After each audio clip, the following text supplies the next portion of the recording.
Prédication du 4e dimanche de Carême de l'année B. La colère de Dieu. Oh là là, oui, le mot est dit, la colère de Dieu. Les Hébreux ont été envahis par les Babyloniens et emmenés en exil à Babylone. C'est un événement historique qui contient une profonde vérité spirituelle. Les Hébreux ont abandonné le Dieu de l'Alliance. Ils tournaient en dérision les envoyés de Dieu, méprisaient ses paroles et se moquaient de ses prophètes, comme le dit l'auteur du 2e livre des Chroniques, chapitre 36, verset 16. Alors dans sa colère, Dieu les a livrés à leurs ennemis.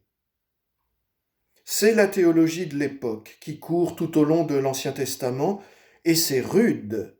C'est rude car cela ressemble à la vengeance de Dieu.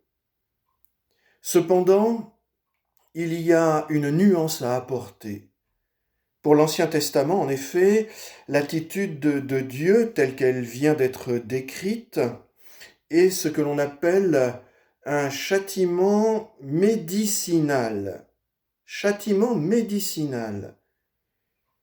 Pour les Hébreux, l'invasion des Babyloniens et la déportation à Babylone doivent les amener à comprendre l'ampleur de leur infidélité au Dieu de l'Alliance. Ces événements doivent leur révéler leur état de mort spirituelle. Nous qui étions des morts par suite de nos fautes, écrit Paul, Épître aux Éphésiens, chapitre 2, verset 5. La distance géographique avec Jérusalem est à comprendre comme un indicateur de la distance spirituelle avec Dieu. Cette remise en question est indispensable avant que Dieu leur envoie un libérateur, en la personne du roi perse, Cyrus, païen considéré par la Bible comme un Messie. Sans une remise en question, la venue de Cyrus est inutile. Dieu ne peut pas procéder autrement. Les Hébreux sont trop dans l'orgueil, comme le dit le psalmiste à propos de l'impie. Il se voit d'un œil trop flatteur pour trouver et haïr sa faute. Psaume 35, verset 2. La visée de ce châtiment médicinal, et même la visée principale, est cependant miséricordieuse. Si Dieu les livre à leurs ennemis, cela n'est pas pour leur destruction, mais pour leur guérison. Voilà la théologie de l'Ancien Testament. Avec le Christ, la colère de Dieu a été comprise d'une manière plus douce.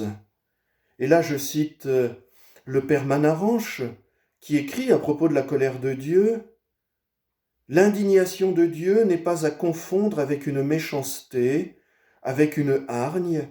Elle n'est autre que le regard de sa miséricorde, posé sur un lamentable gâchis. » Fin de citation. Le curseur s'est déplacé.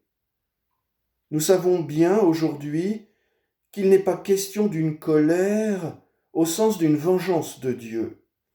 Il n'a pas manipulé les Babyloniens comme des marionnettes pour qu'ils punissent les Hébreux, pas du tout. Tout repose sur l'infidélité des Hébreux qui a permis aux Babyloniens d'entrer comme dans du beurre. Le jugement de Dieu n'est pas une sentence de condamnation, mais un éclairage de la conscience des hommes. Lors du jugement dernier, Dieu éclairera définitivement toutes les imbrications des événements historiques et leurs relations avec lui. Cela, il le fait vivre aux Hébreux de manière anticipée. Ce qui leur arrive n'est cependant pas qu'une histoire du passé.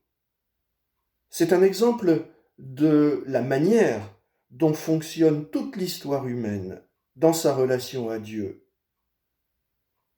L'histoire humaine n'est-elle pas en effet un éternel recommencement? Comprenne qui pourra, ou même et surtout qui voudra. Amen.